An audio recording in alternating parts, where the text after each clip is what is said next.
ஆதம் நபி படைக்கும் போதும் இருந்த வெறும் 2 பேர் இப்லீஸும் ஆதம் நபியும் இருக்கும் போதும் கிலாஃபத் தான் பிரச்சனை. இப்போ உலகம் கடைசி கிளைமாக்ஸ் வந்திருக்குல்ல, இப்பவும் கிலாஃபத்து தான் பிரச்சனை. அதனால கிலாஃபத்தை பத்தியும் சில தவறான புரிதல்கள் இருக்கு, அதையும் நம்ம கிளியர் பண்ணிடணும்.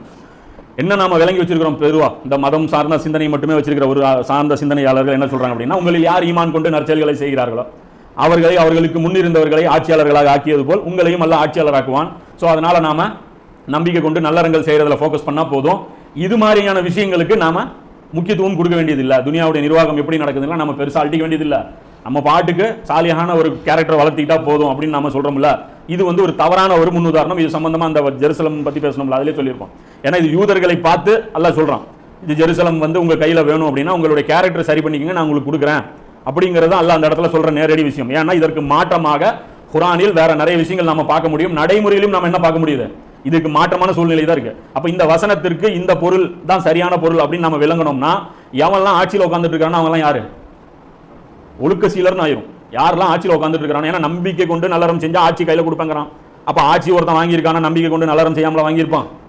அப்ப இந்த கோணத்துல சிந்திக்கும் போது இது வந்து தவறான சிந்தனை அப்படிங்கிறதும் புரியுது. ஏன்னா இன்னைக்கு ஃபிரௌன் ஆட்சி எல்லாம் கொடுத்துருக்கான், நம்ரூத் வந்து இருந்திருக்காங்க.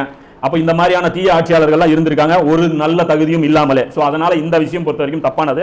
ஆட்சிக்கான அசல் தகுதி எது அப்படின்னா, ஆதமுக்கு அல்லாஹ் அந்த பெயர்களை கற்றுக் கொடுத்தான் பாருங்க, அதுதான் அசல் தகுதி. மலக்குகள் கூப்பிடும்போது கேட்கும்போது கூட மலக்குகள்கிட்ட அல்லாஹ் என்ன சொல்றான், மலக்குகள் சொல்றாங்க, நாங்கள் தான் உன்னை போற்றி புகழ்ந்து கொண்டிருக்கோமேங்கும் போது, இல்ல இவனுக்கு பாருங்க இந்த குவாலிஃபிகேஷன் இருக்குங்கிறான். எந்த குவாலிஃபிகேஷன் இல்ல, இவன் நல்லவன், ஆதம் வந்து நல்லவர்னு அல்லாஹ் கொடுத்தான், அவருக்கு நிர்வாகத்துடைய அந்த திறமை வந்து இருக்கு, அது நாம வந்து கத்து கொடுத்துருக்கோம் அப்படிங்கலாம். இதுவே கொஞ்சம் கூடுதலா தகவலா பார்க்கும்போது இந்த தாலூத்துடைய சம்பவம் இருக்குல்ல, பனி இஸ்ராயீல்களுடைய சம்பவம். அப்ப அதுல வந்து என்ன நடக்குதுன்னா, அந்த சாமுவேல்ங்கிற ஒரு நபி இருக்கிறாரு, அந்த நபிக்கு வயசாயிருச்சு, அவரால் போரிட முடியாத ஒரு சூழல் ஏற்படுது. அந்த நேரத்தில் பனி இஸ்ராயீல்கள் பிரிஞ்சு இருக்கிறாங்க.